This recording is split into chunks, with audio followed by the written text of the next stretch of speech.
Bienvenue au 5e webinaire en langue française du WHRC Women Human Rights Campaign, campagne pour les droits humains des femmes.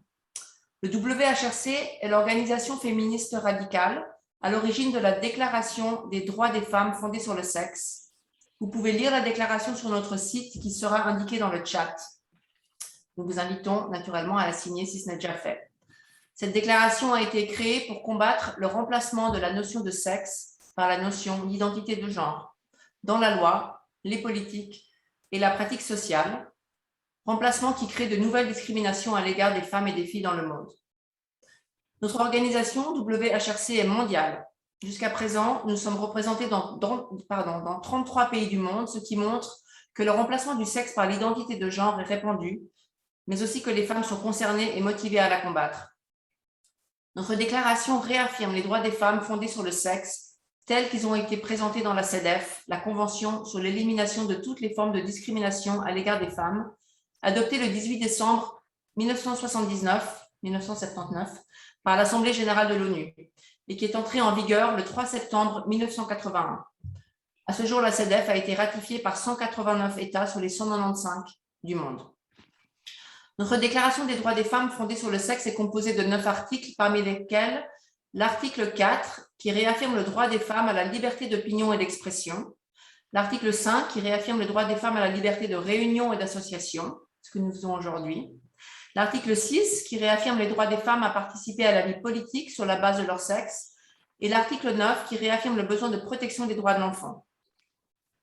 Aujourd'hui, nous allons vous parler des législations pour interdire les thérapies ou pratiques de conversion qui fleurissent un peu partout dans le monde, notamment au Canada, en France et en Suisse. Nous allons donc entendre des femmes du Canada, de France et de Suisse. Vous pouvez écrire vos questions dans l'application questions-réponses de l'application Zoom et échanger entre vous dans le chat. En première partie, Ghislaine Gendron, militante féministe pour les droits des femmes du Québec, PDF Québec, et coordinatrice du WHRC Canada pour le Québec, sera avec nous. Florence Imbert, féministe radicale de WHRC France et journaliste pour 50-50 Magazine. Et enfin moi-même, Stéphane Mitchell, de l'association de parents de jeunes en questionnement de genre, amqg.ch en Suisse, et de WHRC Suisse. Nous allons commencer par couvrir ce qui est compris dans les termes de thérapie ou pratique de conversion, les amalgames faits entre orientation sexuelle et identité de genre, et les problèmes qui en découlent, les législations qui sont en cours de rédaction dans nos pays respectifs, ainsi que les dangers qu'elles posent concrètement. En deuxième partie, nous avons la chance d'avoir avec nous Dr Nicola Thea, gynécologue et endocrinologue à la retraite. Nicola Thea est ancienne interne et chef de clinique assistante des hôpitaux de Paris. Elle est membre du CORP, l'une des associations à l'origine de la SIAMS, Coalition internationale pour l'abolition de la GPA. Elle était référente médicale au CRIPS, le Centre régional d'information et de prévention du sida. Elle a une large expérience clinique de la médecine adolescente. Dr Nicola Thea est également signataire de la lettre ouverte publiée dans l'Express le 20 septembre dernier contre la médicalisation des enfants en questionnement de genre, que vous avez peut-être lu. Vous verrez que nous collons les liens dans le chat pour que vous puissiez avoir accès à plein d'informations. Et voilà, nous allons donc commencer la première partie du séminaire avec Ghislaine et Florence. Je vous laisse allumer vos caméras si ce n'est fait. Merci. Je crois que c'est à toi, Florence. Oui. Donc, la confusion entre l'orientation sexuelle, être homosexuel ou hétérosexuel, et l'identité de genre, se sentir femme ou homme, empêche de comprendre ce que sont vraiment les thérapies de conversion. En fait, déjà, ce sont deux mots qui viennent de domaines sémantiques complètement différents. Les conversions sont des bouleversements internes très forts dans le système de croyance de quelqu'un, et c'est un terme du domaine religieux. Une conversion amène donc quelqu'un à changer de religion. Or, on ne peut pas changer d'orientation sexuelle comme on peut changer son système de croyance. Donc, la conversion de homosexuel à hétérosexuel ne fonctionne pas. Comme les religions sont presque toutes homophobes, certaines mettent en place un système coercitif pour éradiquer l'homosexualité. Il y a un changement de slide, s'il vous plaît. Donc, les partisans de ces changements, de ces conversions, qui n'en sont pas, utilisent des pratiques physiques et psychologiques qui s'apparentent quelquefois à de la torture. Et ils appellent ça thérapie de conversion. Donc les thérapies de conversion sont différentes selon qu'il s'agit de femmes lesbiennes ou d'hommes gays. Diapo suivante. Les hommes sont par exemple exposés à des films porno hétéros, soumis à des électrochocs, soumis à des manipulations mentales et mis à l'isolement, ce qui est une torture psychologique. Les femmes sont victimes, en général, les femmes lesbiennes sont victimes de viols qui sont appelés viols correctifs et du mariage forcé. Donc elles sont mariées de force pour les faire sortir de force de l'homosexualité. Évidemment, ces pratiques doivent être interdites et sanctionnées et ne méritent pas le nom de thérapie. Mais les personnes en demande de transition ne sont pas victimes de ces pratiques. D'abord parce que les religions ne se préoccupent pas beaucoup d'elles et d'eux. Et la première demande de ces personnes est d'être écoutées. Donc là, changement de diapo. Souvent, elles ont besoin d'être accompagnées par une professionnelle pour comprendre le bouleversement qui se produit en elles ou en eux. Et les soins psychiatriques ou les psychothérapies qu'elles devraient recevoir ne sont pas comparables à des thérapies de conversion.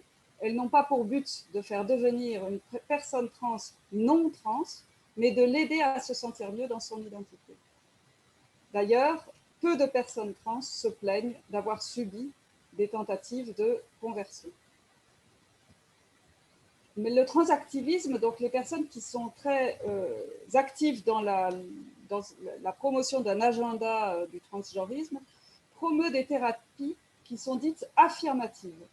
Ces thérapies affirmatives consistent à supprimer, à empêcher tout questionnement sur la possibilité d'une transition et à entamer dès la première consultation d'une adolescente ou d'un adolescent chez un spécialiste par un traitement de bloqueur de puberté et, si c'est un adulte, le traitement par hormones du sexe opposé. Donc la notion d'identité de genre repose sur la croyance qu'il existe une sexuation invisible de l'être humain, en plus de sa sexuation visible dans les organes génitaux. Et cette sexuation invisible peut être différente de la sexuation visible. Il y aurait donc une double sexuation, une dans le corps et une dans l'esprit. La croyance sur laquelle cette double sexuation repose est une croyance très ancienne qu'on retrouve dans beaucoup de religions, qui consiste à dire que nous serions des esprits ou des âmes dans le domaine religieux qui aurions une enveloppe charnelle, le corps. L'âme est du domaine spirituel, le corps est du domaine charnel, matériel, il est donc périssable. Et cet esprit, notre esprit, a une relation de domination ou au moins de propriété sur ce corps. Ce dualisme entre corps et âme ou corps et esprit est typique en particulier du christianisme, mais se retrouve dans presque toutes les religions. Sur le plan scientifique, il est devenu complètement obsolète depuis l'avènement des sciences humaines au XIXe siècle, qui ont affirmé et promu l'idée que le corps et l'esprit ne font qu'un, sont interdépendants et qu'il n'y a pas de relation de propriété. Nous ne sommes pas un esprit qui possède un corps, nous sommes corps et esprit entièrement interconnectés. D'autre part, l'espèce humaine est une espèce dimorphe, c'est-à-dire que nous sommes ou femmes ou hommes, et ceci de la naissance à la mort. Il n'y a pas de sexuation alternative dans l'esprit, qui serait différente de la sexuation du corps. L'esprit fait partie comme le corps de l'individu sexué, et le sexe est une différence anatomique qui n'implique pas de différence sur le plan social. Et surtout, le sexe n'implique pas une hiérarchie. En revanche, le genre, dans toutes les sociétés patriarcales, c'est-à-dire dans presque toutes les sociétés humaines, est une hiérarchie. Le genre survalorise le masculin par rapport au féminin et attribue aux femmes et aux hommes des fonctions différentes dans l'organisation de la société. Et systématiquement, les hommes sont placés au-dessus des femmes. L'attribution des tâches ménagères et de soins à la personne aux femmes et l'attribution des tâches de conquête et de construction aux hommes s'accompagne d'une variance de valeur. La construction et la conquête sont dotées d'une valeur supérieure aux soins à la personne et au ménage, parce que le genre masculin est placé hiérarchiquement au-dessus du genre féminin. Mais ce sont des rapports hiérarchiques qui n'ont pas de rapport avec la différence des sexes. Ils sont purement construits par la culture patriarcale, et c'est cela qu'on appelle le genre. Depuis la naissance du féminisme, les femmes se battent contre cette hiérarchie. La célèbre phrase de Simone de Beauvoir, « On ne naît pas femme, on le devient », signifie justement cela. Les stéréotypes qui lient les femmes à certaines tâches sous-valorisées dans notre culture ne sont pas constitutifs de la femme. Ils sont plaqués sur elle par la culture qui lui impose une hiérarchie des genres dans laquelle la femme est systématiquement en dessous. Cette infériorité est donc construite. Les femmes qui se sont battues pour l'égalité se sont donc toujours battues pour la suppression de ces stéréotypes, pour l'abolition du genre, même si cette terminologie n'était pas connue de toute éternité, et l'abolition de toute hiérarchie qui désigne les hommes comme dominants et les femmes comme dominées. Le transactivisme vise à nier les lois de la nature.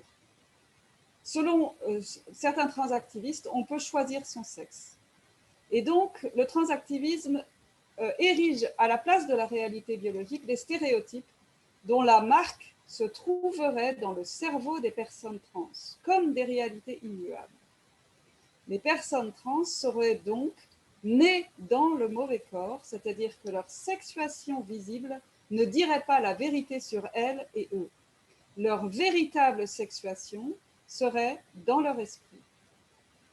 Donc, il faut démonter cette idéologie qui, d'une part, invente une sexuation imaginaire, c'est-à-dire que c'est une croyance irrationnelle qui vient uniquement de la personne qui y croit, qui ne vient de nulle part d'autre. Et d'autre part, ils accordent à cette sexuation une importance démesurée, puisque si on en appelle à la biologie, ils prétendent, ou elles prétendent, qu'on nie qui elles et ils sont vraiment.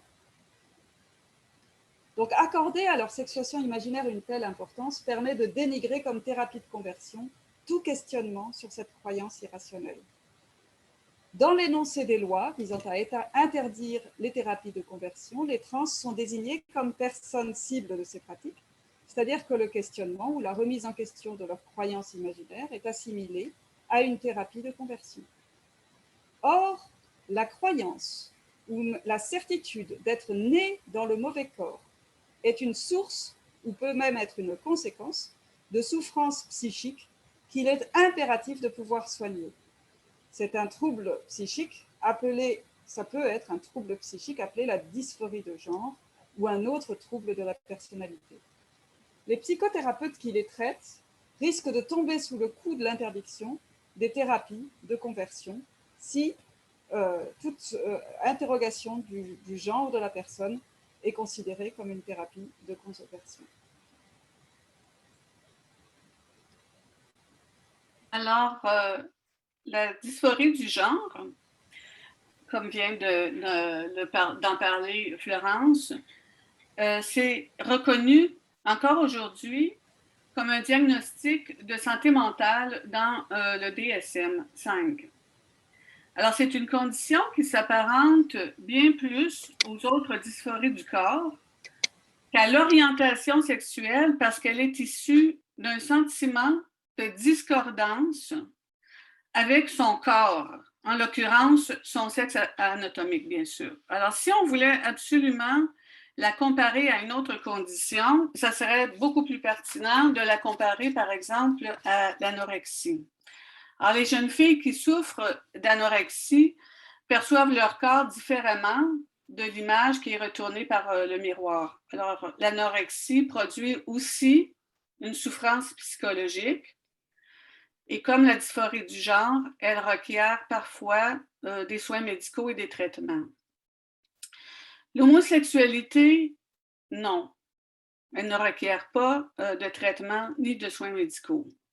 C'est du traitement de cette souffrance psychologique chez les enfants qu'il est question dans les projets de loi qui visent à interdire les thérapies de conversion. Jusqu'à aujourd'hui, cette souffrance psychologique était soignée en appliquant des principes de précaution et en respectant l'éthique de la profession. Les psychothérapies qu'on appelle exploratoires consistent à offrir à l'enfant un encadrement psychothérapeutique soutenu au besoin sur plusieurs années et dans laquelle le thérapeute va chercher à aider l'enfant à découvrir les causes de son mal-être, sans jamais exclure la possibilité de recourir ensuite à des interventions médicales. Cette approche-là tient compte des recherches médicales qui ont démontré que 60 à 90% des enfants souffrant de dysphorie du genre dans la petite enfance se réconcilient avec leur sexe anatomique après l'adolescence. Alors, autrement dit, c'est très important, l'expérience de la puberté semble agir pour cette majorité d'enfants dysphoriques comme un traitement naturel qui réconcilie sa psyché et son corps physique. Alors, ces thérapies exploratoires sont maintenant, ce qu'il faut savoir dans les projets de loi sur les thérapies de conversion, c'est que ces thérapies exploratoires-là dont on vient de parler sont maintenant associées à de la conversion par les transactivistes. L'interprétation voulant que les thérapies exploratoires sont perçues comme des tentatives de conversion a été soutenue par les activistes dans les médias canadiens et partout ailleurs. Alors, ce qu'on voit sur la diapositive, c'est exactement ce qui s'est passé ici au Canada, à Toronto, il y a quelques années. Alors, un client expert de renommée mondiale, le Dr Zuka, que vous voyez dans la petite photo de droite, a été accusé de pratiquer des thérapies de conversion. À l'époque, on appelait ça de la reparative thérapie. Et son centre de traitement a été fermé. Le médecin, alors vous voyez en 2015 et les journaux en 2018, l'hôpital a été obligé de le dédommager. Il a obtenu une somme de 500 000 $ à cause de sa réputation a été, autrement dit, rétablie. Alors, mais il a quand même perdu sa direction au centre hospitalier de Toronto. Alors, ce médecin-là suivait des enfants dysphoriques depuis plus de 30 ans et préconisait une approche qui visait, dans un premier temps, à aider l'enfant à se sentir confortable dans son corps. Le premier but, c'était ça. Alors, ces travaux font référence et sont cités encore aujourd'hui dans toutes les recherches sérieuses sur ce sujet. D'autre part, vous avez ce qu'on appelle les thérapies dites affirmatives, qui consistent à affirmer et à confirmer l'identification ou l'autodiagnostic de l'enfant, quel que soit son âge, et dès qu'il exprime une discordance avec son sexe anatomique. Dans ces types de thérapies, le vocabulaire thérapeutique employé réfère à des concepts, je le mets vraiment entre guillemets, d'identité authentique et non au fait objectif que l'enfant se sente de l'autre sexe. Au lieu de privilégier un protocole de soins qui chercherait à aider la psyché de l'enfant à s'adapter et à vivre harmonieusement avec son corps, ces thérapies affirmatives accompagnent et soutiennent la modification de l'apparence et la représentation sociale de l'enfant jusqu'à soutenir des interventions médicales invasives qui visent à modifier le corps et même des chirurgies. Dans ces thérapies, c'est le corps qui doit s'adapter à la psyché et non le contraire. Il doit s'adapter à l'identité authentique de l'enfant. Quand l'enfant prépubère persiste à ressentir de la dysphorie liée au genre, les protocoles des thérapies affirmatives ont déjà proposé des transitions sociales. Les thérapeutes demandent à l'environnement social de participer à la confirmation de l'identité authentique de l'enfant en utilisant un nouveau prénom. Mais à l'approche de la puberté, les thérapeutes proposent aux enfants de bloquer la puberté. Pardon. Alors, on a vu tantôt que pourtant, ça semblait être l'étape dans laquelle l'enfant, une majorité d'enfants se réconciliaient. Et là, on bloque la puberté. Alors, ils utilisent la métaphore de bouton pause pour permettre un délai de réflexion aux enfants. Alors, une fois que la puberté saine d'un enfant est stoppée, cet enfant se retrouve en décalage complet avec ses pairs. Alors, les recherches ont dévoilé que plus de 95% de ces enfants passeront aux hormones transsexuelles. Alors, les bloqueurs il faut que tu changes toi-même tes slides. Hein? Oui, merci. Alors, les bloqueurs de puberté administrés pendant une période de 2 ans et plus empêchent l'apparition des caractéristiques sexuelles secondaires, la mutilation sexuelle et le développement de la densité osseuse. Alors, des effets sur le développement du cerveau sont soupçonnés de plus en plus. La conjugaison de ces deux traitements médicaux, on pourrait le voir ensuite avec notre invité qui est endocrinologue. Alors, la conjugaison de ces deux traitements médicaux rendra l'enfant stérile de manière permanente. C'est maintenant un fait avéré. Alors, l'enfant risque aussi de vivre avec un dysfonctionnement sexuel, étant donné que ses organes sexuels n'auront jamais atteint la maturité adulte.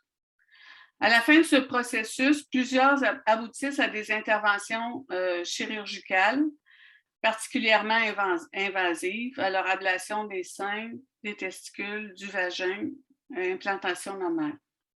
Alors, les lois sur les thérapies de conversion présument, c'est important de comprendre, que les enfants ont les compétences et la maturité psychologique nécessaires pour consentir à ces traitements-là, qui les privent de leur fonction, qui les rendent stériles, en fait, et peuvent les priver de leur fonction sexuelle. Alors, la question du consentement éclairé et de l'autodiagnostic de l'enfant est encore plus douteux quand on sait qu'un taux élevé de psychopathologies sont associées et sont notées chez les enfants qui consultent dans les cliniques de genre. Il s'agit d'autisme, de dépression, de troubles de la personnalité limite, d'automutilation, d'anorexie. Les troubles du spectre de l'autisme représenteraient 30% de ces enfants qui se consultent. Alors aujourd'hui, les adolescentes ayant subi des traitements et ayant transitionné à l'âge adulte ont souvent évoqué des psychopathologies associées à l'identité, comme l'autisme, les troubles de la personnalité limite, une homophobie intériorisée ou des abus sexuels ou de la violence familiale. Pour expliquer leur transition. Des causes qui n'avaient pas été explorées quand elles étaient présentes dans ces cliniques appliquant des protocoles de thérapie affirmative. Alors, je vais laisser la suite à Florence pour parler des abus sexuels et victimes de violences et familles violentes. À toi, Florence.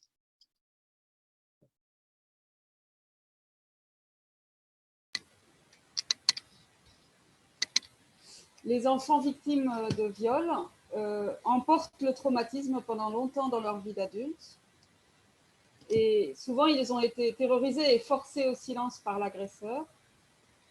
Quelquefois, il et elle parlent. Et alors, je précise qu'il y a autant de filles que de garçons en dessous de 10 ans et qu'au-delà de 10 ans, les filles sont largement majoritaires. Donc, il y a beaucoup aussi de garçons concernés dans les plus jeunes. Par les abus sexuels et les viols dans l'enfance.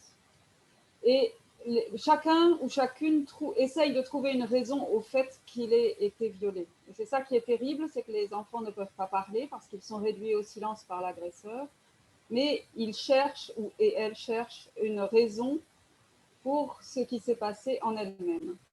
Pour les filles, la raison est toute trouvée. Elles attribuent le fait que l'agresseur les ait agressées ou violées au fait qu'elles sont une fille.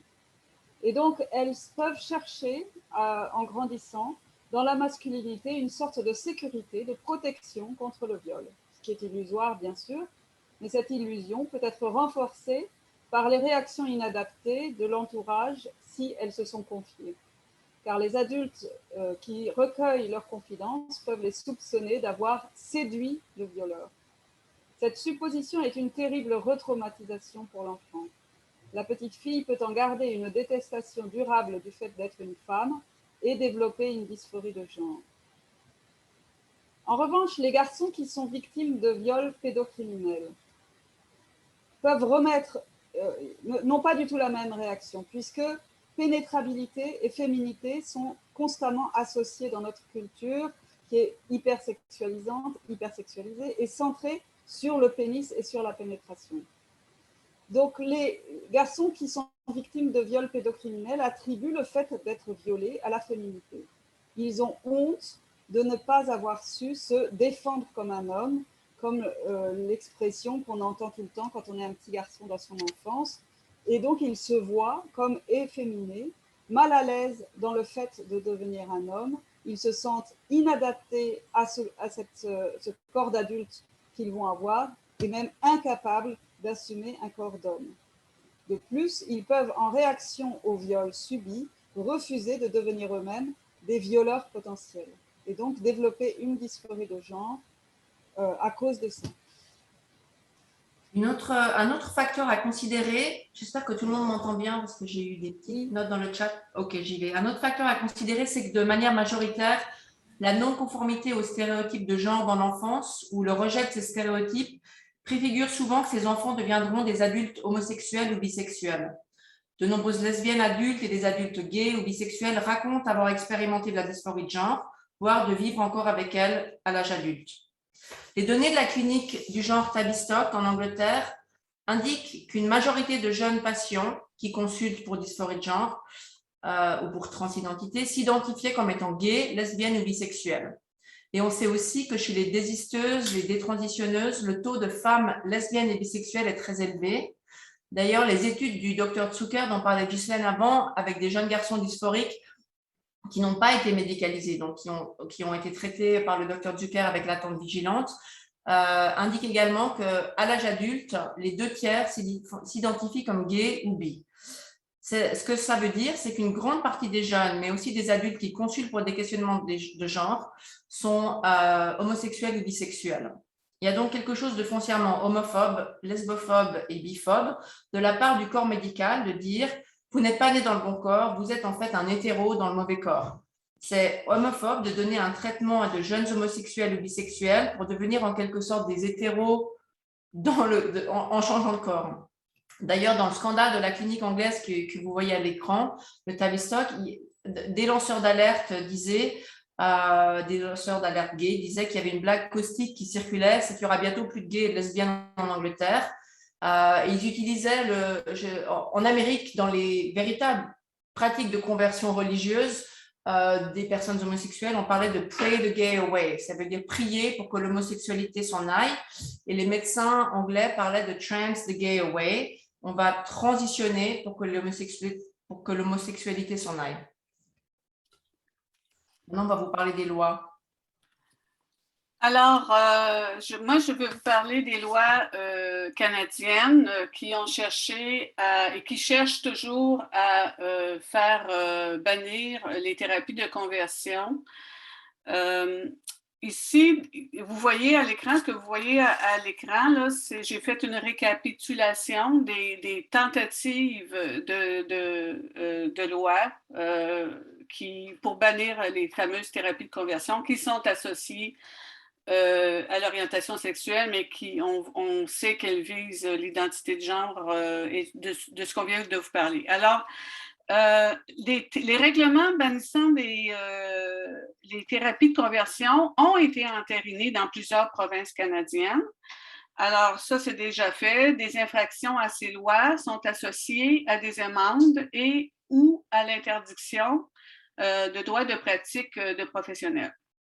Depuis 2019, 4 tentatives de projet de loi visant la criminalisation, c'est différent, là, des thérapeutes pratiquant les thérapies dites de conversion ont été présentées à la Chambre des communes et au Sénat canadien.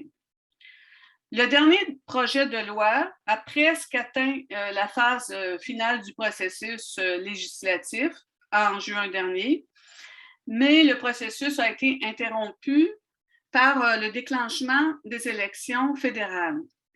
Alors, le projet de loi devrait être soumis de nouveau et recommencer tout le processus législatif avant de recevoir la sanction royale et être adopté. Alors, j'ai vu qu'il avait été faussement annoncé en France dans une revue ou un journal 20, je crois, où il disait que c'était fait. Non, ce n'est pas encore fait. De nombreux organismes ont soumis des mémoires pour s'opposer à ce projet de loi, dont des groupes féministes. Je parle toujours du Canada, des groupes de détransitionneurs, des groupes de gays et de lesbiennes, des collectifs de parents d'enfants dysphoriques, des professionnels de la santé et des experts en traitement de la dysphorie du genre, y compris d'éminents experts internationaux canadiens, car nous en avons beaucoup ici au Canada. Ces lois ont des effets dissuasifs sur les choix et les pratiques des professionnels de la santé. C'est à ça qu'elles servent, de dissuader les professionnels de santé. La conséquence de ces lois, c'est que des gouvernements s'ingèrent et tranchent dans un débat médical sans même faire participer leur ministère de la Santé dans le processus législatif. C'est ce qu'on a vu partout dans tous les pays où ça a passé. Il s'agit pourtant d'un débat médical qui met en cause des protocoles de traitement qui ont été très sévèrement critiqués par les tribunaux britanniques récemment. Les récents jugements ont mis en lumière de graves lacunes, ce qui n'empêche pas les gouvernements de considérer ces traitements sous l'angle du droit pénal, du droit humain, et de trancher dans un débat médical en étiquetant du terme « conversion » les thérapies qui cherchent à explorer les causes de la souffrance des enfants. La conséquence de ces lois ici au Canada est qu'un bon nombre des thérapeutes n'osent plus pratiquer des thérapies exploratoires d'attente vigilante, de crainte d'être bannis de leur profession ou pire, d'être criminalisés quand la loi va passer. Les parents d'enfants dysphoriques doivent parcourir des centaines de kilomètres pour trouver un thérapeute qui applique les principes de précaution et qui font pourtant partie de leur éthique professionnelle. Un autre effet observé par l'instauration de ces lois, c'est qu'elles menacent l'autorité parentale. Un peu partout à travers le monde, nous assistons à de graves ingérences des administrations publiques qui passent outre l'autorisation parentale, soit parce que les parents sont inquiets des effets secondaires de la biomédicalisation, ce qui me paraît normal, soit qu'ils s'objectent au protocole de thérapie affirmative ou qu'ils pensent que les difficultés de l'enfant sont attribuables à une autre psychopathologie, comme l'autisme, par exemple, ou le trouble de la personnalité limite. Alors, la semaine dernière, des parents australiens, c'est ce que vous voyez à l'écran à gauche, se sont vus retirer leurs enfants parce qu'ils s'opposaient, ils n'acceptaient pas les principes des thérapies affirmatives. La garde leur a été retirée. Là. Au Canada, un père de Colombie-Britannique n'a pu empêcher que son enfant de 14 ans soit exposé aux bloqueurs de puberté et aux hormones de l'autre sexe. La Cour a conclu en sa défaveur. Alors, je vais laisser Stéphane parler de la loi suisse maintenant. Pardon, j'étais tellement prise parce que tu disais. Alors oui, en Suisse, en 2019, le Conseil fédéral suisse a rejeté une motion parlementaire déposée par une centriste de guérir les mineurs homosexuels. Le Conseil fédéral a jugé qu'il n'existe pas de législation fédérale spécifique à ce domaine et aussi qu'il n'avait pas connaissance de l'existence d'organisations ou de personnes qui proposent ou réalisent des thérapies contre l'homosexualité chez les mineurs. Donc, à ce stade-là, c'était une centriste et ça concernait juste l'homosexualité. 2 ans plus tard, de nombreux cantons déposent des motions pour créer des lois contre les thérapies de conversion qui incluent cette fois orientation sexuelle et identité de genre, les cantons de Genève, Vaud, Bâle et Zurich. J'ai lu qu'une députée bernoise socialiste y pense également. À Zurich, la motion d'un parlementaire vert vient d'être rejetée car le Conseil d'État a jugé préférable d'avoir une loi fédérale et de l'ancrer non pas dans le droit pénal, mais dans le droit pénal et non pas dans le droit médical, ainsi que la motion le demandait. À Genève, en revanche, la motion déposée par les Verts a passé et le processus législatif est lancé à présent avec commission d'enquête, etc. Dans la presse qui a couvert toutes ces motions, chaque fois, seule la question des conversions visant les personnes homosexuelles est mentionnée. Et je le dis d'abord pour dire que ça concerne un peu tous les partis. Voilà, il y a les Verts, les socialistes, le Parti démocrate chrétien, et aussi on a déjà dit qu'il y avait collage d'orientation sexuelle et identité de genre, mais je ne sais pas si vous connaissez les fameux Denton Documents. Il y aura un lien dans le chat. C'est un mémo stratégique rédigé par l'une des plus puissantes études d'avocats qui conseille comment introduire l'identité de genre dans les législations autour du monde. Cette grande étude d'avocats américaine conseille aux transactivistes de toujours lier l'identité de genre, je ne sais pas pourquoi à un autre projet politique qui est à la faveur du public, tel que la cause homosexuelle. C'est donc exactement ce qui se passe dans ces nouvelles lois anti-pratiques de conversion. Il n'y a pas réellement de besoin de légiférer contre les thérapies de conversion homosexuelle, même si naturellement nous sommes tous ici contre, mais il faut maintenant que ces lois incluent l'identité de genre et l'interdiction de la questionner. Et d'ailleurs, la définition de l'identité de genre n'est jamais donnée dans les motions non plus. Maintenant, Florence va vous parler de la France. Alors en France, il y a eu diverses tentatives depuis 2010 pour remplacer le sexe par le genre dans les textes de loi. Et le lobby transactiviste a guetté ce qu'on appelle les fenêtres d'opportunité législative, c'est-à-dire quand il y a une loi dans laquelle on pourrait glisser l'interdiction des thérapies de conversion. Donc il y a eu d'abord la loi sur le mariage pour tous en 2013, mais ça n'a pas marché. Et du coup, il y a eu les lois de 2016 sur la modernisation de la vie publique. Et ils ont obtenu, dans le cadre de la modernisation de la vie publique, la déjudiciarisation partielle du changement de sexe à l'état civil, qui n'est donc plus soumis à un traitement médical ou chirurgical, mais il n'y avait pas d'évocation des thérapies de conversion. Mais depuis 2021, une nouvelle opportunité semble s'ouvrir, puisque le défenseur des droits, Jacques Toubon, a publié un texte extrêmement favorable aux transactivistes juste avant de quitter ses fonctions, puisqu'il a quitté ses fonctions au premier trimestre 2021. Actuellement, celle qui a repris le poste de défenseuse des droits, Claire Hédon, qui a été nommée à sa place, n'a pas publiquement pris le relais de ces revendications et elle ne s'est pas prononcée sur le sujet, jusqu'au mois de septembre 2021, où ont été évoquées ces thérapies de conversion. Elle est donc favorable à leur interdiction. Et on se demande si elle ignore la confusion qui est faite entre orientation sexuelle et identité de genre, mais il est évident qu'elle a repris, les mêmes collègues qu'avait Jacques Toubon avant, du temps où c'était Jacques Toubon, qui sont extrêmement favorables au transactivisme. Merci Florence. Alors avant de donner la parole à Nicole, je fais vite un petit tour d'horizon rapide de ce qui se passe dans les autres pays. La Finlande, comme vous le savez peut-être, a décidé il y a plus d'1 an de favoriser la thérapie exploratoire des jeunes en questionnement de genre au détriment du fameux protocole hollandais transaffirmatif. En Suède, le gouvernement s'est donné jusqu'à la fin de l'année pour prendre une décision sur le protocole à adopter, depuis que le prestigieux Institut Karolinska a lui aussi décidé au début de l'année de privilégier la thérapie exploratoire et d'interdire la médicalisation des mineurs, sauf dans un contexte d'études suivies. En Australie et en Nouvelle-Zélande, où la question d'interdire les thérapies de conversion d'identité de genre se pose de manière très actuelle maintenant, il y a des commissions d'enquête, le Collège royal des psychiatres vient de prendre formellement position pour la thérapie exploratoire. Et bien sûr, il faut quand même qu'on parle de l'Angleterre et de Keira Bell, une femme qui avait reçu des bloqueurs de puberté à 16 ans, puis de la testostérone, et qui à 23 ans s'est retrouvée avec une double mastectomie, une voix altérée, un système pileux masculin et probablement stérile.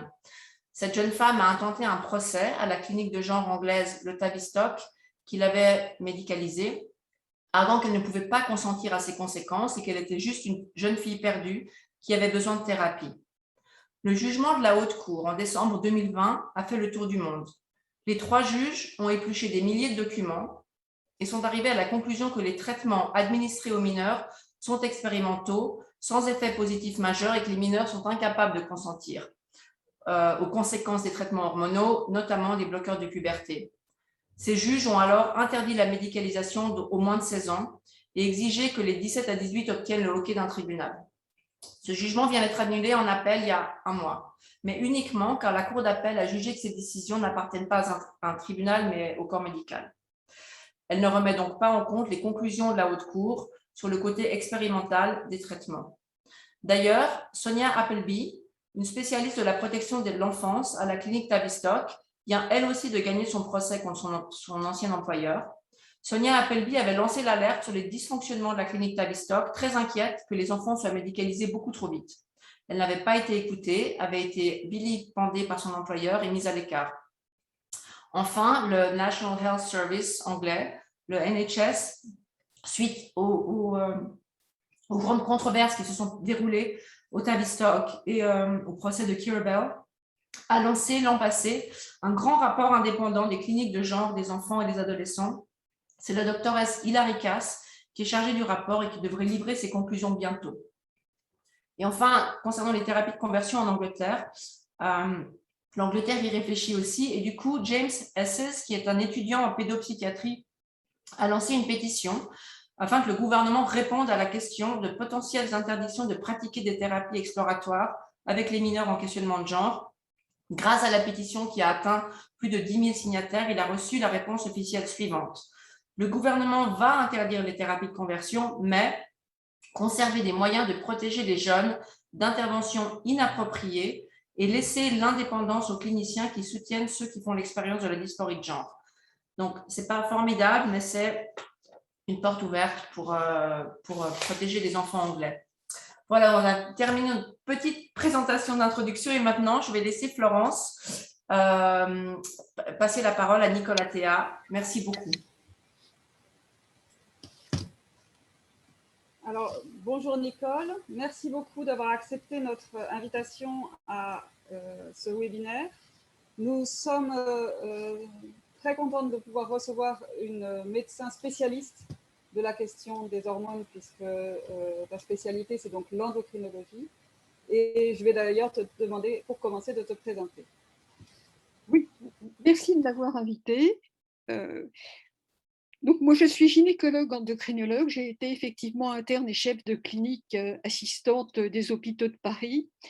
J'ai eu un parcours médical très divers. Dans les activités que j'ai eu des activités de santé publique comme médecin inspecteur de santé publique, j'ai eu des activités de santé publique dont la prévention en étant médecin référent du Centre régional d'information prévention SIDA, où j'ai beaucoup travaillé en éducation à la sexualité. Je me suis occupée à l'hôpital d'une consultation de gynécologie et d'endocrinologie concernant les adolescents pendant une quinzaine d'années. J'ai eu également une expérience avec les patients transsexuels qui, dans l'activité libérale que j'ai eue à côté, et ces patients, je les ai vus à partir du début des années 2000, j'allais dire jusqu'à la fin de mon activité, c'est-à-dire jusqu'en 2016 en libéral et pendant 2 ans ultérieurs à l'hôpital. Voilà. Donc, c'est vrai que c'est une expérience qui me permet en tout cas d'avoir une réflexion clinique sur un peu tous les champs de la transidentité aujourd'hui. J'entends par là, par exemple, l'expérience adolescente. Elle m'a placée vraiment en bonne position pour comprendre pourquoi ces demandes adolescentes sont là maintenant et pourquoi, moi, je pense qu'il ne faut pas y répondre médicalement, par exemple, etc., etc. Voilà un petit peu mon parcours. Et effectivement, par ailleurs, je suis une militante féministe de longue date et je travaille actuellement dans 2 associations, donc le CORP qui est associé à la SIAMS, et nous venons de terminer un ouvrage dont je suis co-responsable qui s'appelle Le marché des maternités, qui va sortir chez Odile Jacob à la fin du mois d'octobre, et à l'Observatoire de la Petite Sirène qui travaille justement contre la médicalisation des enfants trans. Voilà. D'accord. Et est-ce que tu peux nous donner un aperçu de la répartition par sexe des personnes qui venaient te voir? Combien d'hommes, combien de femmes? Alors, ce que je peux dire, en fait, c'est que les choses ont énormément changé. D'abord, il faut voir que la problématique trans, elle se décline sur 3 pôles. Il y a des pôles de patients. Alors, les patients, ce sont les patients adultes, les patients adolescents et enfants, et le 3e pôle, c'est le patient militant et transactiviste. Et pour moi, ces 3 pôles, ils sont extrêmement différents. Ils n'ont pas les mêmes enjeux de façon paradoxale, et les uns ne mettent pas forcément des choses favorables pour les autres de façon paradoxale. Quand moi j'ai commencé cette consultation, moi je ne voyais que des adultes qui souvent pouvaient venir grâce à la permissivité sociale qui s'était installée en France progressivement depuis les années 70, et c'était des gens qui avaient parfois inhibé leur problématique identitaire, et qui, à un moment donné de leur vie, soit parce qu'il y avait eu un événement dans leur vie qui avait décompensé leur équilibre, soit parce qu'ils n'en pouvaient plus, venaient demander une transition. Ces patients étaient surtout des hommes, et de tous les milieux, et j'allais dire, le problème la problématique importante qui se passait alors, c'était la suivante, c'est que il faut bien comprendre qu'un phénomène absolument essentiel de la transidentité, c'est la dépsychiatrisation qui a eu lieu par rapport à cette problématique. Jusqu'en 2015, là où est paru le DSM-5, qui montre que l'incongruence de genre, c'est 6 mois de disharmonie de genre, et c'est une souffrance ou pas de souffrance, mais un risque de souffrance lié à ça, et deux facteurs qui vont qui vont corroborer le diagnostic, qui est par exemple vouloir porter des vêtements de son sexe ou être reconnu comme étant du sexe que l'on dit. Voilà, ce diagnostic d'incongruence de genre, il a complètement changé la donne, parce qu'auparavant, le diagnostic de dysphorie de genre nécessitait 2 ans de dysphorie avant de pouvoir intervenir. Donc, c'est véritablement des choses qui changent complètement la donne. Le deuxième élément qui a changé la donne, c'est la dépsychiatrisation, notamment au niveau de l'OMS, qui a fait que l'incongruence de genre est passée de la rubrique psychiatrique à la rubrique santé sexuelle. Donc, auparavant, quand il y avait 2 ans d'attente, il y avait la nécessité, ou en tout cas, il y avait la nécessité, oui, d'une certaine façon, la nécessité d'avoir une psychothérapie, une psychologisation qui permettait d'aboutir à un certificat donné par le psychiatre pour commencer une médicalisation. Aujourd'hui, avec la dépsychiatrisation et avec les 6 mois de diagnostic pour affirmer une incongruence de genre, eh ben, on n'a plus besoin de certificat de psychiatre, on n'a plus besoin d'aucune prise en charge psychologique, c'est-à-dire que c'est quelque chose qui est devenu simplement une médicalisation d'une situation qui se dit non pathologique, puisque les trans affirment que ce n'est pas une pathologie, Donc, c'est au fond ce qu'ils appellent une détermination subjective et autoréférée. Et donc, c'est sur cette détermination subjective et autoréférée qui n'est plus une pathologie qu'on demande une médicalisation. Et que le médecin n'a pas lieu de demander quoi que ce soit d'autre à la personne qui vient, et en particulier pas de certificat de psychiatre. Alors, voilà comment se passent les problèmes aujourd'hui. Moi, j'ai travaillé une période où il y a eu une période où effectivement il y avait un peu de temps nécessaire avant d'affirmer le diagnostic, et puis j'ai travaillé une période où finalement les patients allaient voir le psychiatre et sur une consultation, ils avaient leur certificat de dysphorie de genre et ils pouvaient venir consulter. C'est-à-dire que déjà, même avant la dépsychiatrisation, il y avait eu une dépsychiatrisation de fait assurée par les psychiatres eux-mêmes.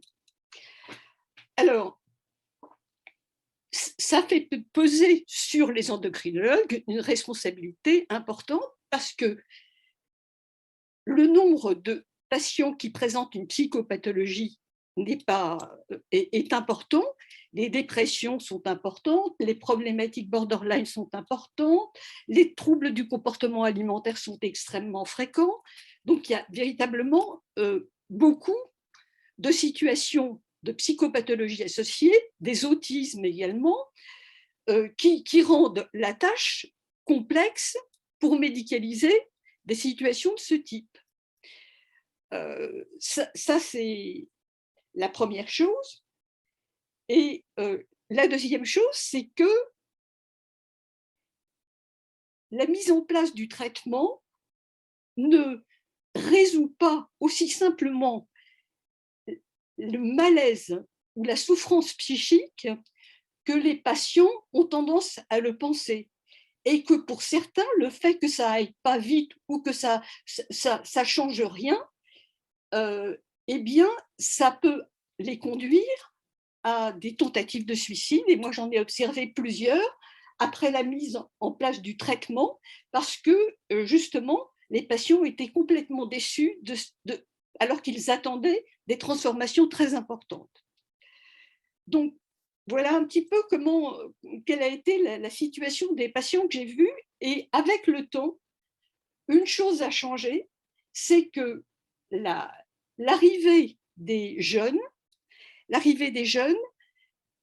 a été massive, c'est-à-dire que sont arrivés brutalement un flot de jeunes de 18 ans pétants qui venaient juste à la majorité de demander un traitement de transition dans les mêmes conditions que les autres, c'est-à-dire soit avec un certificat de psychiatre, soit avec rien du tout maintenant.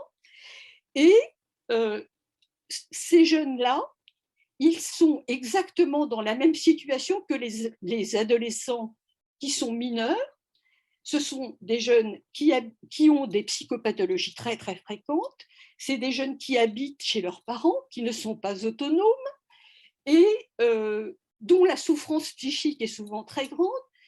Et le problème pour un médecin somaticien, c'est de répondre à une demande en sachant que la problématique psychologique n'est pas prise en charge et ne va pas être prise en charge parce que très souvent, ces adolescents sont dans le refus d'une psychothérapie.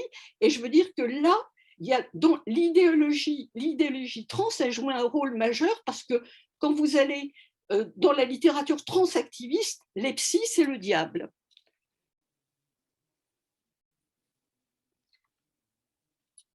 D'accord. Alors, c'est très instructif. Donc, ces adolescents ou ces jeunes adultes, ils sont donc mis sous hormones. C'est la somatisation, c'est ça, c'est le traitement hormonal. La médicalisation, c'est ça. Voilà. Alors, quelles hormones, à qui, et qu'est-ce qu'elles ont comme effet secondaire et qu'est-ce qu'elles ont comme effet tout court, d'ailleurs? Alors, en fait, il y a plusieurs plusieurs réponses. Parce que si je prends les hormones que moi j'ai délivrées après 18 ans, je n'ai délivré que des hormones inversées, des hormones sexuelles inversées, c'est-à-dire des androgènes pour les femmes, et pour les hommes, des estrogènes avec éventuellement ce qu'on appelle des anti-androgènes. Mais dans la population adolescente, la population jeune, celle à qui on va bloquer la puberté, on va utiliser d'autres médicaments qui s'appellent des bloqueurs de puberté. Et ces bloqueurs de puberté, alors on les administre de deux façons à l'âge pédiatrique. Soit un jeune ou une jeune arrive en tout début de puberté, ce qu'on appelle stade de Tanner 1 ou 2, c'est-à-dire chez la fille, le petit bourgeon mammaire, chez le garçon, un testicule qui augmente un peu de volume. Il faut comprendre que la puberté, ce n'est pas au même âge pour tout le monde. C'est-à-dire que, par exemple, il y a des filles qui vont avoir précocement des débuts pubertaires à 8 ans, 9 ans, des garçons à 9 ans. Donc, on peut, chez des jeunes très jeunes, commencer des traitements dès 8-9 ans par blocage pubertaire. Et ces jeunes-là, ils vont être traités entre 8-9 ans et 15 ans par bloqueurs de puberté, qui sont des médicaments qui ont des actions très délétères sur l'os et sur d'autres éléments. Donc, véritablement, là, il y a un problème majeur. Il y a un problème majeur que représentent ces traitements-là. Et la deuxième façon d'utiliser des bloqueurs de puberté, c'est qu'un certain nombre de jeunes ne vont pas arriver en début de puberté. Ils vont commencer, ou ils auront déjà achevé leur puberté. Ils vont arriver à 12-13 ans. Et on les met en traitement d'attente, sous traitement bloqueur inversé de 12-13 ans à 15 ans, 16 ans, pareil que les autres. Alors, pour ce qui est des traitements bloqueurs de puberté, ce qui a été montré, c'est que chez les très jeunes, chez lesquels on commence un traitement, qui sont des jeunes qui ont déjà fait une transition sociale et scolaire, etc., ce traitement a été mis en place par les Hollandais pour, soi-disant, réfléchir et maturer leurs décisions. On a vu que c'était absolument pas vrai, puisque quasiment aucun de ces jeunes ne va revenir sur son identité inversée. C'est-à-dire que ce n'est pas du tout une exploration de l'identité et des modes d'identité possibles, c'est, je veux dire, l'enrégimentement avec tout ce qui a été mis en place au plan social, scolaire, familial, médical, etc. C'est un enrégimentement dans une identité qu'on ne pourra plus, dont on ne pourra plus décoller. Et de surcroît, pourquoi en réalité, ce traitement a été mis en place? C'est parce que les médecins avaient déjà programmé que ça se passerait comme ça et qu'ils voulaient empêcher le développement de la sexuation pour permettre physiquement une transition plus facile. Donc, vous voyez, des choses qui sont quand même véritablement importantes. La deuxième chose qui est aussi importante, c'est que ces traitements des jeunes, ce traitement bloqueur inversé, puis puberté, puis hormones inversées après, c'est des traitements dont on a dit qu'ils étaient essentiels parce qu'ils permettaient à des adolescents d'être beaucoup mieux psychologiquement, de ne plus être déprimés, de ne plus se suicider, etc. Et il y a eu à la fois une légitimation par l'effacement de la problématique dépressive et suicidaire, légitimité telle que les médecins ont pu dire à certains parents, eh ben, si vous n'acceptez pas ce traitement pour vos enfants, eh ben, écoutez, peut-être que vous préférez un enfant mort à un enfant traité. Voilà. Quand des médecins disent ça, pour moi, ce n'est plus des médecins. Mais bon. Alors, ce qui est très important à savoir, c'est que ces traitements, actuellement, une étude de 2020 de Turban a montré que on a pris un groupe avec un recul important, un groupe qui avait été traité précocement et un groupe traité très tardivement, donc traités précocement par bloqueurs de puberté, et ceux qui n'ont pas du tout reçu de bloqueurs de puberté, qui sont traités bien après leur majorité, vers 18-20 ans. Il n'y a pas de différence dans les deux groupes sur les idéations suicidaires de l'année dernière, la suicidalité de l'année dernière, la suicidalité de toute la vie. Il y a une petite différence sur les idéations suicidaires sur toute la vie dans le groupe traité tardivement, mais c'est un critère extraordinairement compliqué de compter des idéations suicidaires sur toute une vie. Et en tout cas, on peut se demander qu'est-ce que c'est des idéations suicidaires quand elles ne sont pas accompagnées d'une sursuicidalité. Donc, ce que je veux montrer là, c'est qu'il n'y a plus de légitimité médicale à ces traitements. Et pourtant, cette publication date de l'année dernière, plus d'1 an, il n'y a eu aucune modification des pratiques médicales. Et dans cette prise en charge, ce qu'il faut voir, c'est que, par exemple, on sait très bien que les traitements mis en place précocement font qu'on ne revient pas, on continue.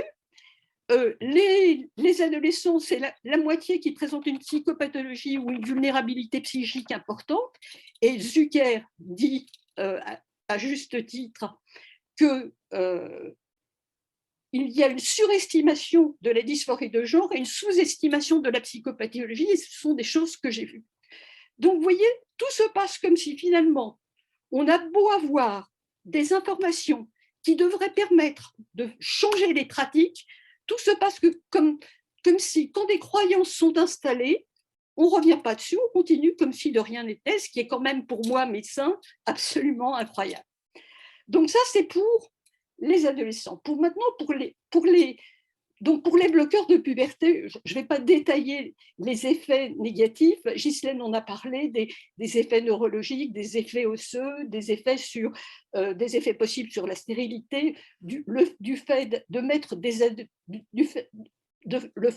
priver des jeunes d'une adolescence et de toutes les expérimentations qu'on fait lors d'une adolescence qui met ces jeunes complètement en décalage avec leur père. Donc tout ça, c'est effectivement extrêmement important. Ça me conduit à dire d'ailleurs un mot là-dessus, c'est que tous ces adolescents qui sont traités, ils sont en situation, j'allais dire, de ce qu'on appelle, nous, des malades chroniques. C'est-à-dire que c'est la maladie chronique à l'adolescence, c'est des situations qui sont très péjoratives pour le développement psychique d'un enfant, parce que ça met des enfants sous la dépendance des parents un peu plus que d'habitude, et que ce qui devrait être les mouvements de séparation-individuation qui sont nécessaires à l'adolescence, ou d'agressivité d'adolescents qui sont importants, ils sont coupés à cause de ce qu'on a mis en place. C'est-à-dire que véritablement, il y a des retentissements sur le développement psychologique et psychique d'un jeune quand il est pris dans ces traitements. Pour ce qui est des hormones inversées, les hormones inversées, c'est donc, je vous l'ai dit, soit les estrogènes, soit avec les anti-androgènes, soit les androgènes. Alors, pour ce qui est du traitement des filles trans, c'est-à-dire de celles qui deviennent trans, les anti-androgènes, on peut quasiment plus les utiliser parce que celui qu'on utilisait, c'était l'acétate de cyprotérone, qui était un médicament extrêmement bien toléré et très dévirilisant.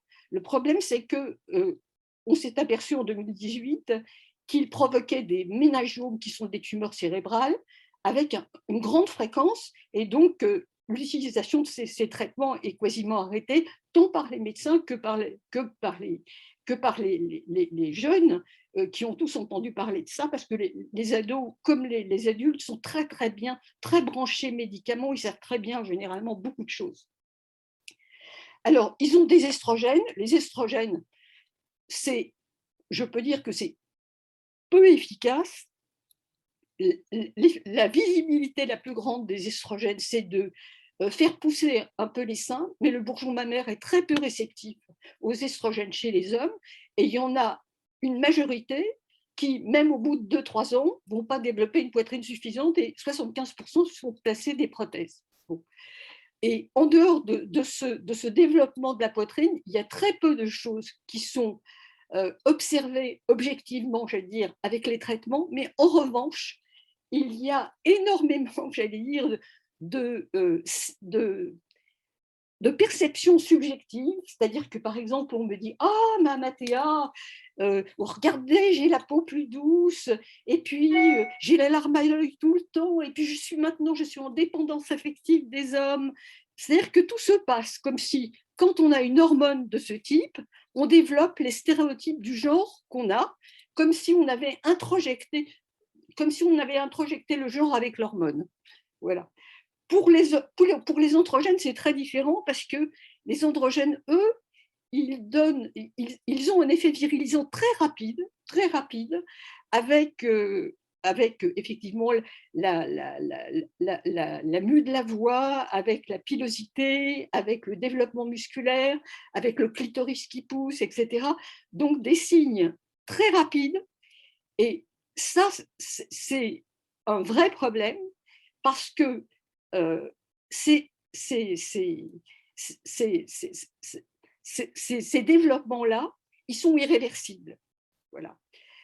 Alors, quand une fille jeune commence, comme Clarabelle l'a fait, un traitement, par exemple, à 16 ans, à 17 ans, elle va être virilisée, très virilisée, et si à 20 ans, elle a envie d'arrêter son traitement, eh ben, elle va se retrouver très embêtée, et elle peut avoir eu en plus des médecins qui ont proposé ou accepté des mammectomies, parce que ces filles, elles se mettent un binder pour comprimer la poitrine, qui est souvent pas très bien toléré, et il y a des propositions médicales qui peuvent être le binder, on peut faire la mastectomie, voilà. Sauf que le problème, c'est que la mastectomie, c'est pas réversible non plus.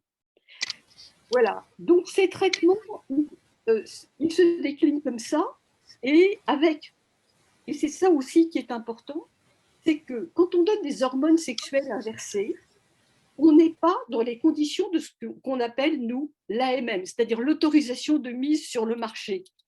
L'autorisation d'une mise sur le marché, c'est un certain nombre d'études qui ont été faites sur une population déterminée et qui permettent de dire il y a tel effet secondaire. Le problème, c'est que les androgènes, la population cible, ça a été les hommes. Or là, ils sont administrés aux femmes. Les estrogènes, la population cible, c'est les femmes. Or là, ils sont administrés à des hommes. Et ce dont on s'aperçoit en médecine de plus en plus, c'est que la médecine est sexuée. C'est-à-dire que les femmes et les hommes ne réagissent pas de la même façon à beaucoup de médicaments, n'ont pas forcément le même métabolisme, ne développent pas les mêmes effets secondaires. Par exemple, les androgènes chez les femmes, eh bien, il y a une étude récente qui montre que ça provoque, après 5 ans d'utilisation, des phlébites, des accidents vasculaires cérébraux chez des jeunes femmes, alors que ça n'a pas été montré chez des hommes. Donc, véritablement, le problème de l'administration inversée avec sans autorisation de mise sur le marché, je pense que c'est un véritable risque thérapeutique que nous faisons courir aux patients parce que nous n'avons pas les éléments de référence qui permettent d'asseoir les effets secondaires. D'accord, alors c'est très édifiant. On a parlé tout à l'heure des associations de détransitionneuses qui existent en Belgique et au Canada. Je voulais savoir si tu en connais, si tu en as fréquenté dans ta pratique, si des filles qui ont été, comme Kerabel, médicalisées à 16 ans, ensuite veulent redevenir des femmes et veulent cesser leur traitement d'hormones androgènes.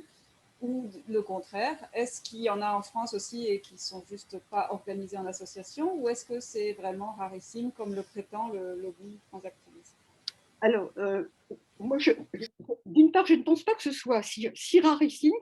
Ce qu'il faut là aussi voir, c'est que dans l'ancienne population de trans, la population de trans adultes, les évaluations faites sur les détransitionneurs, qui étaient des évaluations post-thérapeutiques, montraient qu'il y avait 1% de détransitionneurs. Mais c'était une population adulte, une population pour laquelle 30% des gens évalués des gens étaient perdus de vue dans l'évaluation, et que probablement un certain nombre d'entre eux aussi s'étaient suicidés et qu'on n'en avait pas connaissance.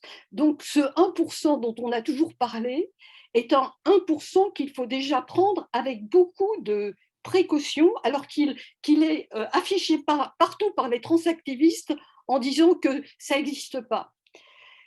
Alors que chez les filles, alors ce qu'il faut voir aussi, c'est que la population adolescente qui demande une transition maintenant, et ça c'est extrêmement important, c'est 2,5 fois de filles pour des garçons, ce qui était absolument le contraire auparavant.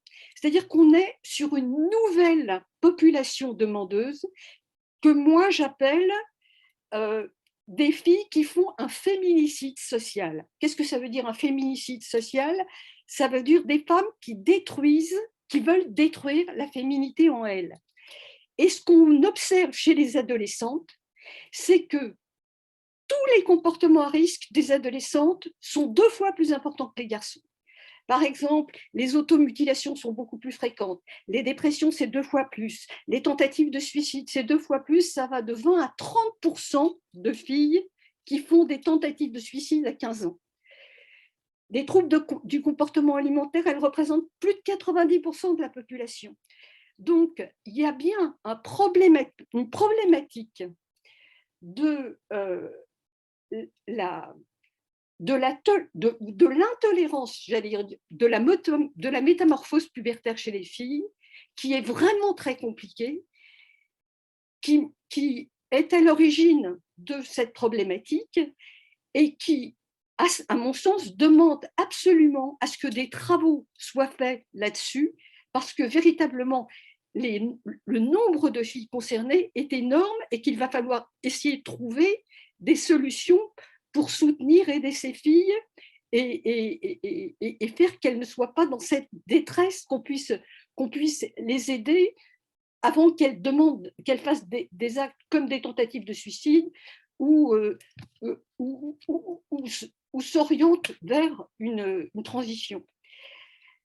Ça, c'est donc une chose importante. La deuxième chose, c'est que cette population adolescente, c'est une population dans laquelle on a vu une augmentation ces dernières années de 1400 à 4000% de demandes dans les centres, dans les centres de transition. Et ce qui montre bien que ce n'est pas la permissibilité sociale que nous avions vu bien auparavant fonctionner, je vous l'ai dit, dès les années 2000, qui permettait des demandes, mais un phénomène nouveau que Lisa Littman appelle la contagion sociale, ce à quoi j'adhère complètement. Il n'y a pas une seule adolescente aujourd'hui qui vienne demander une transition sans avoir fonctionné sur les réseaux sociaux et trouver une identification de trans à un témoignage de trans trouvé sur réseau social. Donc là, on a véritablement une contagion sociale qui s'est mise en place et sur laquelle aussi il va falloir réfléchir, parce que on le voit bien, les jeunes détransitionneuses, et c'est souvent des filles, les jeunes détransitionneuses qui arrivent à 20 ans, 21 ans, etc., c'est des filles qui ont eu ce parcours-là et qui ont eu ce parcours-là et qu'on n'a pas aidé. Hein. Kerabel dit justement, j'étais une fille en détresse et on m'a traitée comme une expérience. Et je trouve que c'est un mot terrible pour un médecin d'entendre ça. Et alors, au niveau quantitatif, les détransitionneuses disent qu'elles représentent 6 à 8% de la population. Hein. D'accord, merci beaucoup pour toutes ces explications. Et alors, la dernière question, ce serait, qu'en est-il des thérapies de conversion? Est-ce que tu as des patients ou des anciens patients qui se sont plaints d'être victimes de thérapies de conversion? Non, j'en ai absolument aucun. Voilà, j'en ai absolument aucun qui se soit plaint de ça. J'ai des patients qui se sont plaints de la psychothérapie parce que ça les emmerdait. Par exemple, une patiente de 25 ans, je lui demande son parcours. Elle me dit, moi j'ai fait une psychothérapie dans un centre agréé.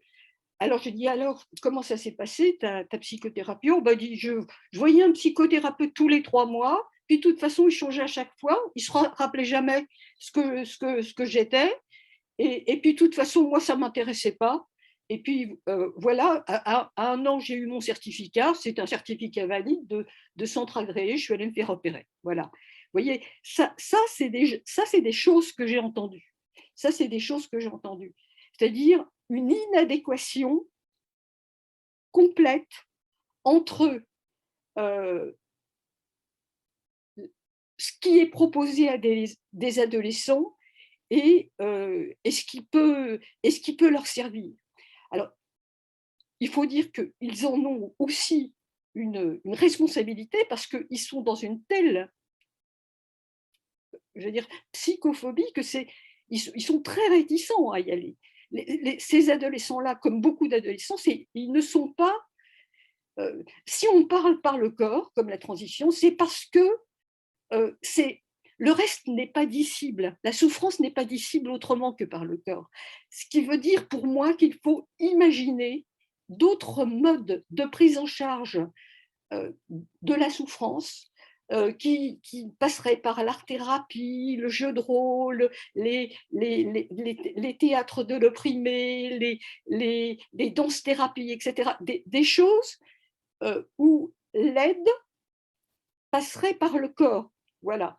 Et ça, j'y crois beaucoup et je trouve très, très dommage que très peu de lieux, quasiment pas de lieux en France que je connaisse, ou très peu de lieux, même dans le monde, aient mis en place ce type de prise en charge adolescent. Alors, pour ce qui est des thérapies de conversion, si je peux, j'ai encore 5 minutes parce que je voudrais raconter une histoire. Je peux? Oui, oui, pas de problème. C'est pour vous montrer à quel point ce qu'on appelle les thérapeutiques proactives me semblent dangereuses et c'est elle qui devrait être qualifiée de thérapie de conversion.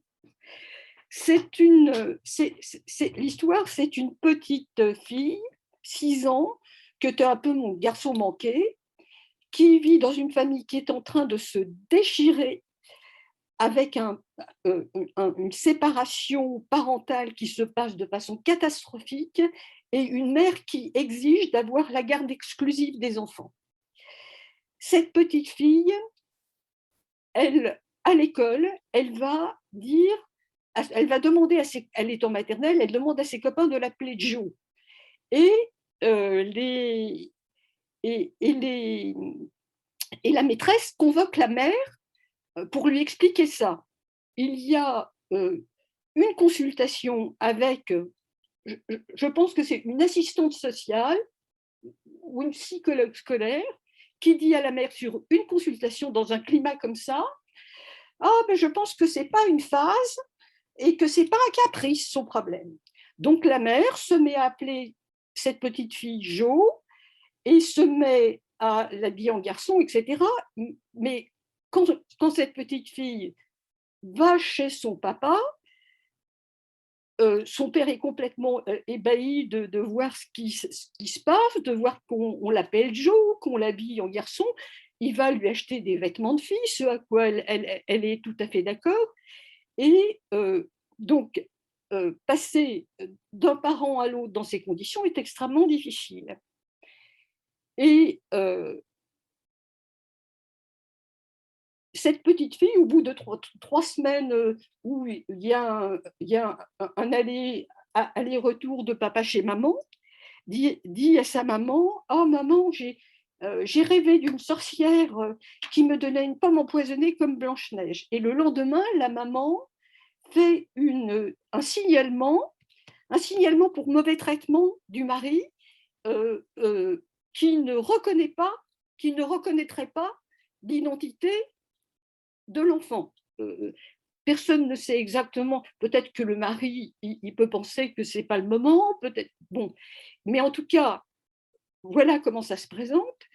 Et ce que disent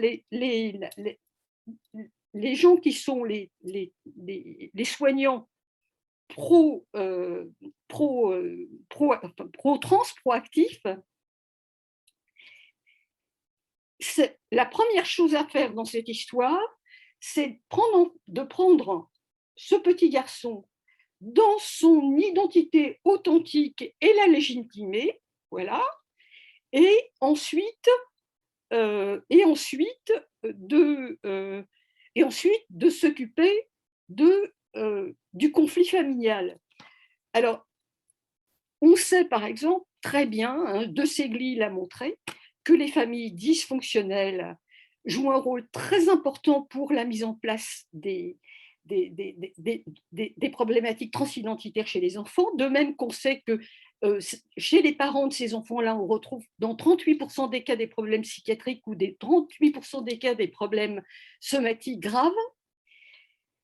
Eh bien, dans une situation comme celle-là, on peut penser que cette petite fille, elle met en place cette histoire de transidentité, d'abord parce que c'est peut-être une défense un petit peu pour elle, et aussi c'est une façon de se faire remarquer par les parents et peut-être d'avoir envie de faire que les parents arrêtent de se disputer et se remettent ensemble. C'est-à-dire que cette transidentité dans ce contexte-là, à mon sens, on ne devrait pas pouvoir l'étiqueter comme absolue, mais comme réactionnelle à une situation, et qu'on devrait donc mettre en place les jugements qui permettent de pacifier la garde des enfants et de l'organiser, de prendre en charge cette petite fille en psychothérapie et la famille si c'est possible, et de se donner un peu de temps avant de décider avec elle, de voir comment vont évoluer les choses. À mon sens, mettre en place ce que les pros, je ne sais plus comment on les appelle, décider dans une situation comme ça, de mettre en place immédiatement une identité qui serait authentique alors qu'elle n'est pas plus authentique, elle n'a rien d'authentique, cette identité-là. Elle est véritablement pas autre chose que réactionnelle. Moi, je trouve que c'est du mauvais traitement. Oui, donc on pourrait dire que cette enfant, elle est victime de mauvais traitements en réponse à sa détresse, en fait. Parce qu'elle a exprimé une détresse qui n'avait rien à voir avec son sexe, mais avec la situation familiale. Absolument. Voilà, on n'a pratiquement plus le temps pour les questions. Il y a eu une question sur le nombre de détransitionneuses que tu as avancé tout à l'heure. Il y en aurait 8 à 10%. Il y a quelqu'un qui a demandé de quoi de l'ensemble des filles qui ont demandé une transition? De 6 à 8%. C'est les évaluations que font les détransitionneuses dans les blogs et dans les instances, et qui essaient de voir un petit peu qu'est-ce qu'elles représentent, et elles émettent des chiffres de cet ordre-là. C'est-à-dire toutes celles qui ont été en situation de transition, alors qui peut ne pas être nécessairement une transition médicale, et qui ont détransitionné. D'accord. Merci beaucoup pour toutes ces informations très précieuses. Je repasse la parole à Stéphane. Merci beaucoup. Voilà, on a commencé un peu en retard, donc on a dû couper Nicole, qui est passionnante. Je crois qu'on va te réinviter, Nicole, parce qu'on pourrait t'écouter encore 1 heure. Il y avait une demande dans le chat que tu nous redises, que tu nous cites l'étude. Tu as mentionné l'étude de Jack Turban, c'est ça? Oui. C'est celle-ci, mais qui a été pas mal contestée, n'est-ce pas, ou sur l'idéation? Non, c'est pas celle-là de Turban voilà. qui a été contestée, c'est pas celle-là. celle de turban que je te dis, elle n'est pas contestée. Ah, d'accord. Parce que celle de turban qui est contestée, c'est justement… Parce que ce qui est extraordinaire, c'est que ce turban, c'est un type qui est pro-bloqueur de puberté, etc. Alors, il a fait des papiers qui sont très en faveur de ça. Oui. Et c'est ces papiers-là qui ont été contestés.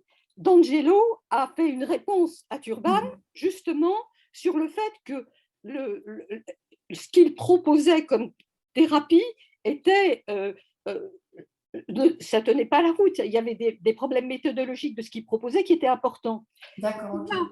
Ce qui est extraordinaire, c'est que ce fameux Turban, il met en place une étude pour montrer qu'il va défendre les bloqueurs et, manque de bol, la statistique, elle parle et elle montre que la suicidalité est exactement identique dans les deux groupes. Les idéations suicidaires, elles sont exactement identiques dans les deux groupes. Il y a un petit truc d'idéation suicidaire supérieure dans le groupe pas traité. Et en plus, chez les ados traités tôt, ils vont pas bien du tout. Il y a 25% d'addiction, il y a je sais pas combien de dépression. Vous voyez? Donc, bon, ok. voilà. Et est-ce que du coup, on te demandera le lien et peut-être qu'on le donnera au prochain webinaire, parce que là, on va pas se mettre à rechercher.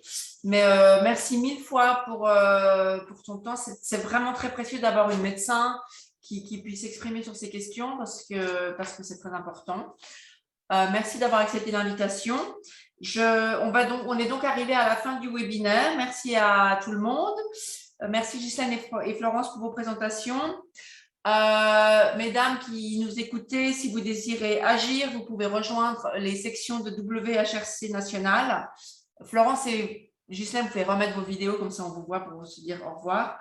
La vidéo de ce webinaire sera diffusée prochainement sur YouTube. Vous recevrez le lien par mail. Vous pouvez ainsi la diffuser auprès d'autres personnes qui n'ont pas pu écouter le webinaire. Nous vous encourageons vraiment à partager ces liens, à signer la déclaration à nouveau si vous ne l'avez pas fait. Vous recevrez une invitation pour le prochain webinaire francophone qui aura lieu le 7 novembre.